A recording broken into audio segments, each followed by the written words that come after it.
क्या है आध्यात्म? दर्शन, चिंतन धारा, विद्या या संस्कृति की परंपरागत विरासत। आध्यात्म दर्शन यानी जीवन का शाश्वत सत्य। मानव जीवन से जुड़े शाश्वत सत्यों को जानिए और समझिए उपासक डॉक्टर सोहन राज तातेड़ से हमारे खास कार्यक्रम आत्मविज्ञान में। आत्मविज्ञान यानी सही दृष्टि, सही सोच। भाइयों और बहनों, मातृशक्ति को नमन। चैनल 24+ न्यूज के आध्यात्मिक कार्यक्रम आत्मविज्ञान में आपका हार्दिक स्वागत है, अभिनंदन है, सत्कार है। हम आपको आत्मविज्ञान कार्यक्रम में सही दृष्टि, सही सोच, राइट विजन, राइट थिंकिंग के अंतर्गत जीवन के रहस्यों के बारे में बताएंगे, आपके अस्तित्व के बारे में बताएंगे कि आपका अस्तित्व क्या है। आपके अंदर जो संभावना है उन संभावनाओं को हम प्रकटीकरण करेंगे और उसको आपको लक्ष्य देंगे और लक्ष्य तक पहुंचने की सारी प्रक्रिया बताएंगे। तो उसके अंदर हम प्रतिदिन नए नए विषय लेते हैं। तो आज का हमारा विषय है सच्चिदानंद। सच्चिदानंद हमारा प्रारंभ है और सच्चिदानंद हमारा अंत है। उसके हमें सच्चिदानंद विषय इसलिए लिया गया है, आपके भीतर पूरी संभावना है। आप सच्चिदानंद बन सकते हो, आप सच्चिदानंद हो, लेकिन उस लक्ष्य में लग जाओ, उस जागृति में लग जाओ और उस परम पद सच्चिदानंद को प्राप्त करो। तो पहले हम समझेंगे कि सच्चिदानंद का अर्थ क्या है। सत प्लस चित्त प्लस आनंद। सत का मतलब अविनाशी और चित्त का मतलब ज्ञान दर्शन और उसका लक्षण है आनंद। हम अविनाशी से चलते हैं। अविनाशी तत्व वह होता है जो कि कभी जिसका विनाश नहीं होता, वह कभी नष्ट नहीं होता। विनाशी तत्व नष्ट होता है। और दूसरा जो है वह है ज्ञान दर्शन। हमारा जो लक्षण है वो ज्ञान और दर्शन है। ज्ञान और दर्शन दो बताए गए हैं क्योंकि ये दो पर्याय है और ये अगर दोनों को पर्याय नहीं बताया जाता है तो वस्तु का अस्तित्व समाप्त हो जाता है। हमारी जो आत्मा है, हमारा जो सच्चिदानंद है, जो अविनाशी तत्व है, उसका भी अस्तित्व है, वह भी वस्तु है। इसलिए उसको कभी वो ज्ञान में रहती है, कभी वो दर्शन में रहती है। एक हमारा जो वस्तु का जो है वो परिभाषा ये है कि जो है वो उत्पाद व द्रव्यात्मक सतह। किसी भी वस्तु का अस्तित्व जो है वह उत्पाद और व्यय में होता है। उत्पाद का मतलब होता है उत्पन्न होना और व्यय का अर्थ होता है मतलब विनाश होना। लेकिन दोनों ही स्थिति के अंदर वो वस्तु द्रव्य है, इसी कारण उसका द्रव्य मतलब शाश्वत है, इसी कारण उसका अस्तित्व है। मैं आपको उदाहरण से बताना चाहता हूँ कि कोई हमारी बहन जो है जिसके की बैंगल्स पहनी हुई है, उसके मन में इच्छा जागृत हुई इस बैंगल को तोड़वा करके और मैं नेकलेस बना दूं। तो जब सोनी के पास में जाती है तो उस बैंगल को तोड़वा करके सोना बनाती है पहले, तो ये उसका विनाश हो गया, ये उसका व्यय हो गया। और उसके बाद के अंदर जब वो उसका नेकलेस बनाती है ये उत्पाद हो गया, उसका उत्पन्न हो गया। तो वो जो है वो व्यय हो गया और ये उत्पाद हो गया। ये दोनों इसके मोड्स हैं, दोनों इसके पर्याय है। लेकिन दोनों स्थिति में, बैंगल्स की स्थिति में और जो है वो नेकलेस की स्थिति के अंदर सोना मौजूद रहता है। सोना द्रव्य है, सोना इटर्नल है और ये हर स्थिति के अंदर रहता है। तो इसीलिए इसका जो है इसका अस्तित्व है। उत्पाद व्यय होने के बाद में जो द्रव्य रहता है उसी का अस्तित्व है। उसी तरह आत्मा ज्ञान में चली जाती है, दर्शन में चली जाती है, लेकिन आत्मा आत्मा ही रहती है। तो इसीलिए हमारा ये लक्षण हो गया कि उपयोग लक्षणों जीव।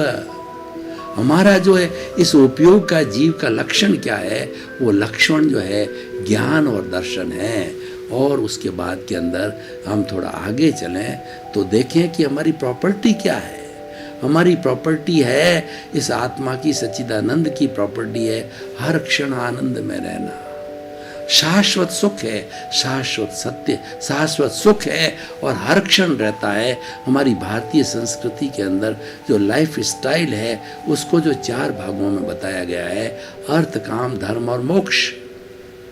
अर्थ और काम है वो हमारी जीवन पद्धति है, सामान्य हमारा लौकिक जगत हम करते हैं और उसको प्राप्ति करने के लिए उसका जो मध्य बिंदु है, उसका जो ब्रिज है वो धर्म है। धर्म जो है हमारा कर्म, हमारा जो है वो अर्थ और काम है उसको नियंत्रित करता है और धर्म हमें मंजिल की और हमारा साध्य है वो मंजिल की और मोक्ष की ओर ले जाता है। मोक्ष सच्चिदानंद है तो वो हमारी मंजिल है। तो हमने आपको अपना अस्तित्व भी बताया और आपको मंजिल भी बताई। अब हम आप उसकी प्रक्रिया बताएंगे किस तरीके से आप सच्चिदानंद होते हुए सच्चिदानंद बन जाओ, वो प्रक्रिया हम आपको बताते हैं। देखिए, हम आत्मा हैं, हम चेतन तत्व है। हर 84 लाख जीवा योनि के जीवित प्राणी के अंदर वही आत्मा है जो राम में है, कृष्ण में है, महावीर में है, 24 तीर्थंकरों में है और प्राणी मात्र के अंदर है। लेकिन उसके अंदर ये विविधता क्यों है? ये विविधता शरीर की है, अपने अपने कर्मों के अलग अलग अर्जन के कारण है। ये आत्मा कर्मों का अर्जन अलग अलग करके परतंत्र हो जाती है और परतंत्र होने के कारण जो है वो कोहस डाल करके और वो यह नया शरीर धारण करता है और इस शरीर की श्रृंखला चलती रहती है। अलग अलग शरीर होने के कारण अलग अलग गतियाँ होगी, नरक गति, तिरंज गति, मनुष्य गति, देव गति। इस कारण इस सृष्टि में, इस ब्रह्मांड के अंदर ये सारी विविधता जो दिखाई देती है शरीर के कारण दिखाई देती है, ये कर्मों की विविधता के कारण दिखाई देती है। लेकिन जो भीतर बैठा है वो कॉमन है। कितनी बड़ी कॉमन बात है कि पूरे सृष्टि के जीवित प्राणी के अंदर वही सच्चिदानंद है और सबका वो एक सा है। तो हम बात कर रहे थे इसकी, हम स्टेजेस का पता करें कि वो किस तरीके से वो उन्नति करता है, किस तरीके से लक्ष्य की ओर जाता है। उस लक्ष्य की हम बात करते हैं। सच्चिदानंद तो हर एक में है, लेकिन उस लक्ष्य को प्राप्त करके सच्चिदानंद बनना है वो तो संभावना है, पोटेंशियलिटी उसमें बनने की है। लेकिन अगर किसी में पोटेंशियलिटी, देखिए कोई बीज है जिस बीज में उगने की क्षमता होती है, उस बीज को जब डाला जाता है उसके बाद पानी दिया जाता है, जलवायु दी जाता है, धूप दिया जाता है, तो वो पौधा जो है वह बीज बन करके पौधा बनता है, वृक्ष बनता है, क्योंकि उसमें उगने की योग्यता है। सच्चिदानंद आपकी योग्यता है और जब आप इसको पराक्रम के द्वारा लक्ष्य को प्राप्त करोगे तो आप सच्चिदानंद बन जाओगे। और हम एक ऐसा बीज बोते हैं जो कि जला हुआ है, जिसके अंदर उगने की क्षमता समाप्त हो गई है। उसको अगर बोया जाए तो कभी भी वृक्ष नहीं बन सकता, पौधा नहीं बन सकता, क्योंकि उगने की क्षमता समाप्त हो गई, वो जड़ हो गया, वो सच्चिदानंद नहीं रहा, वह तो जो है जड़ होकर के शरीर हो गया, नाशवान हो गया। तो अब हम देखिए कि 3 तरह की हमारी चेतना होती है। पहला जीवात्मा। जीवात्मा क्या करती है कि जीवात्मा जो है वह कर्तापन में रहती है। मैं करता हूँ, ये घर मेरा है, ये परिवार मेरा है, ये धन मेरा है, ये दौलत मेरा है, करने वाला मैं हूँ।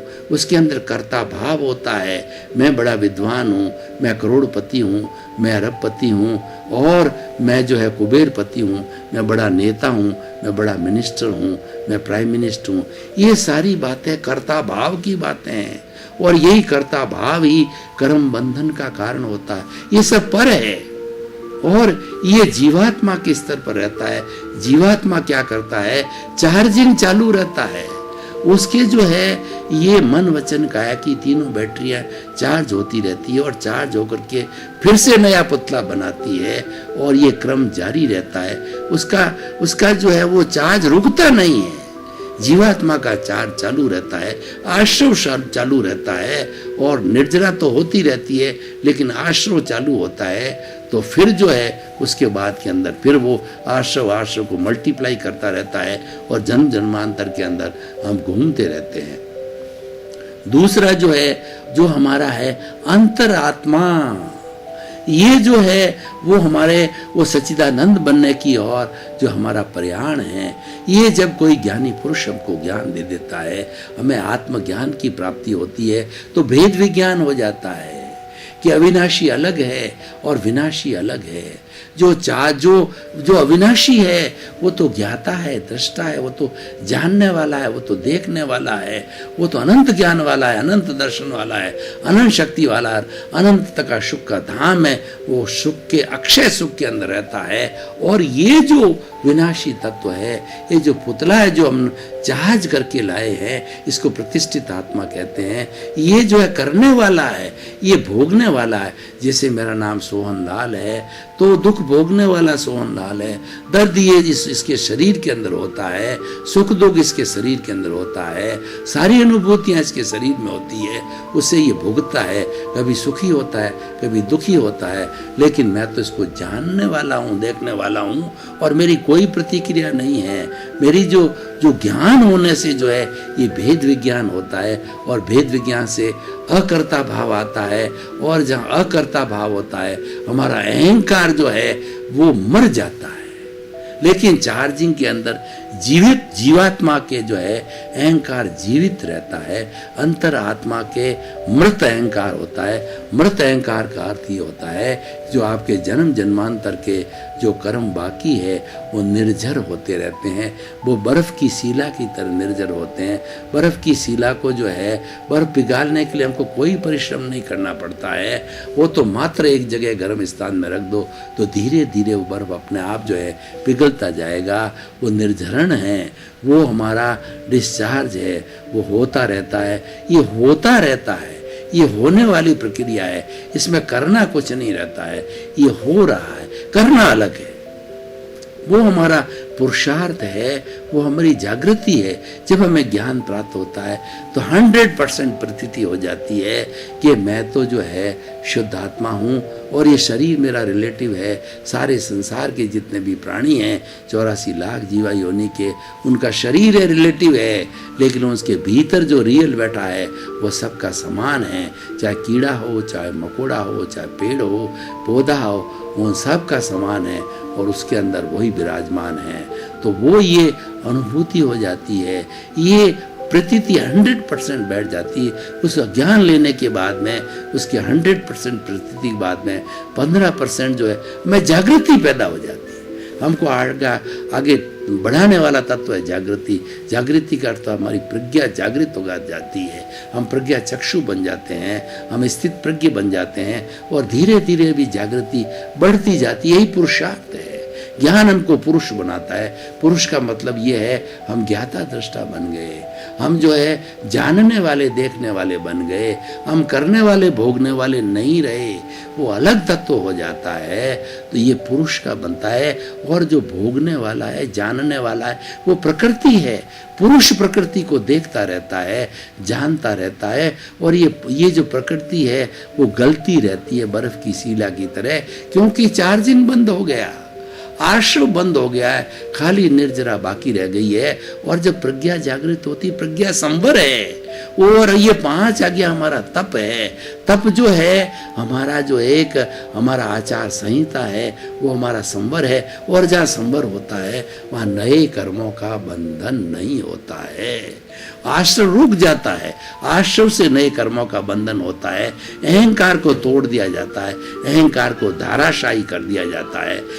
आत्मज्ञान की प्राप्ति होने के बाद में हम जब प्रज्ञा चक्षु बनते जाते हैं, हमारी प्रज्ञा जागृत हो जाती है। प्रज्ञा आत्मा की भाव शक्ति है, वो हमें हमेशा ज्ञान में रखेगी, ज्ञान को हाजिर रखेगी। और ये जो करने वाला भोगने वाला जो पुतला है, ये उसकी जब बुद्धि इधर उधर भटकती है तब वो प्रज्ञा इसको जागृत करेगी कि तुझे ज्ञान प्राप्त हो गया है, तू अंतरात्मा है, तुम अपनी बुद्धि को सही ठिकाने लाओ और जो है वो तुम अकर्ता भाव को प्राप्त करो, 5 आज्ञा का पालन करो। और जो कुछ भी तुम्हारे सामने घटित हो रहा है उसको दृष्टा भाव से देखो, उसको ज्ञाता भाव से देखो, उसके साथ राग द्वेष मत करो, क्योंकि तो हो रहा है और ये होगा इसलिए कि तुमने ही कोष डाले, तुम ही अर्जन करके लाए हो।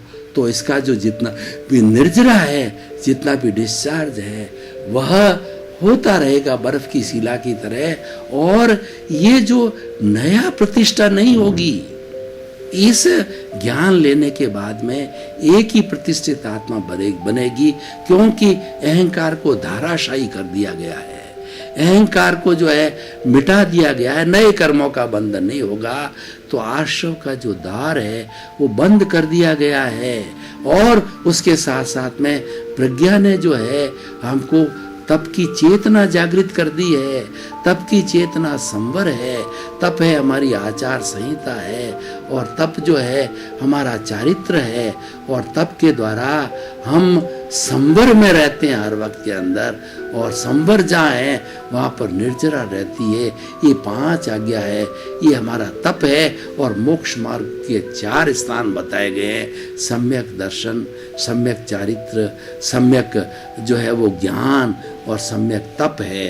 तो इन 4 के द्वारा हम धीरे धीरे आगे बढ़ते रहते हैं। सम्यक दर्शन करते हुए हमारी दृष्टि शुद्ध होनी चाहिए, हमारा रॉन्ग बिलीफ समाप्त होना चाहिए, हमें राइट बिलीफ की प्राप्ति होनी चाहिए। और सम्यक ज्ञान का अर्थ होता है भेद विज्ञान करना। आत्मा अलग, शरीर अलग। आत्मा तो ज्ञाता है, दृष्टा है, शरीर ये करने वाला है, ये भोगने वाला है। अकर्ता भाव पैदा हो जाता है कि कर्ता ये व्यवस्थित शक्ति है, ये साइंटिफिक सर्कमस्टांशियल एविडेंसेस होती है, ये कर्ता बनती है, और मैं तो जो एक निमित्त हूँ, मैं तो एक संजोग हूँ। ये दृष्टि हमारे को प्राप्त होती है। तो ये हमारा सम्यक दर्शन, सम्यक ज्ञान हो गया।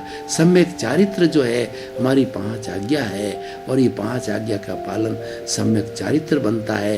उससे हमारा जीवन का जो है शुद्धिकरण होता है, और हमारे कर्मों का बंधन रुक गया, और रुक के बाद के अंदर अब संवर चालू हो जाता है। और तप की प्रक्रिया 5 आज्ञा की सारी प्रक्रिया पर जो हमारी तप की प्रक्रिया है, तप की प्रक्रिया से हमको सम्यक चारित्र मिलता रहेगा, और ये हमारा चलता रहता है। सच्चिदानंद की दूसरी हमारी अवस्था जो है वो हमारी जो अंतरात्मा के पद के ऊपर हम आ जाते हैं, और हर क्षण आनंद के अंदर रहते हैं। जो कुछ भी हो रहा है हमारे परिवार के साथ में, या हम जहाँ भी हमारा वर्किंग फील्ड है उसके अंदर कार्य करते हैं, तो हम ये जानने लगते हैं ये तो चलता रहेगा, ये हो रहा है, ये मैं कर नहीं रहा हूँ, ये साथ लेके आया। करने की चीज़ अलग है।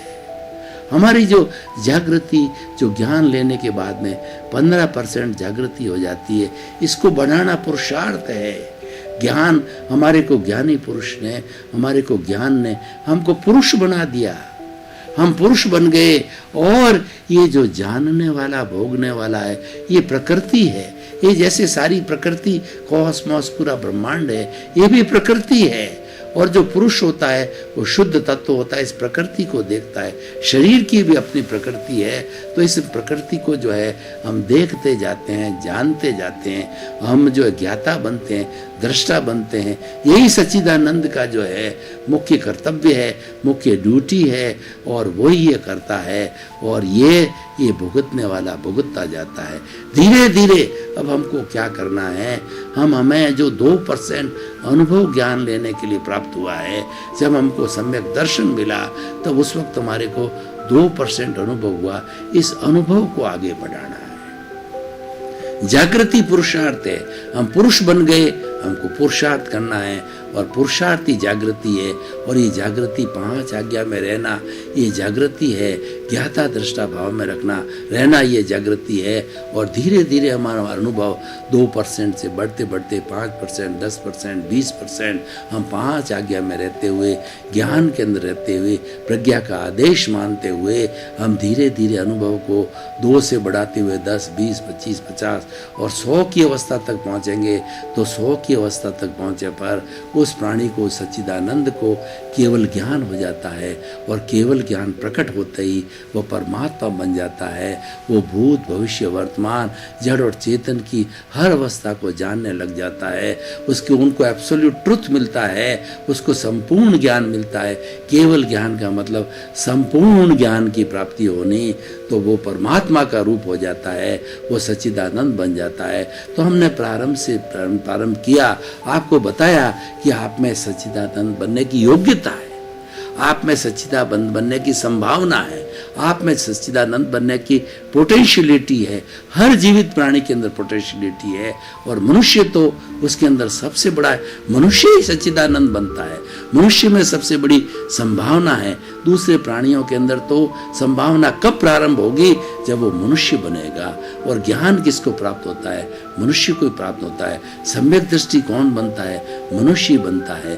तो इस तरीके से अब भाइयों बहनों, हमें ये देखना है कि हमारा ये जो आज का जो विषय है वो किस तरीके से समसामयिक है, किस तरीके से जो है आज जो है हमें वो विषय जो है वह हमारे में परिवर्तन ला सकता है, एक अच्छा समाज बना सकता है, एक अच्छा विश्व बना सकता है, और वसुधैव कुटुंबकम बना सकता है, और ये जीने की जो लायक है ये स्वर्ग बना सकता है। आज हम इस सृष्टि के अंदर देखें तो चारों तरफ अहंकार ही अहंकार है।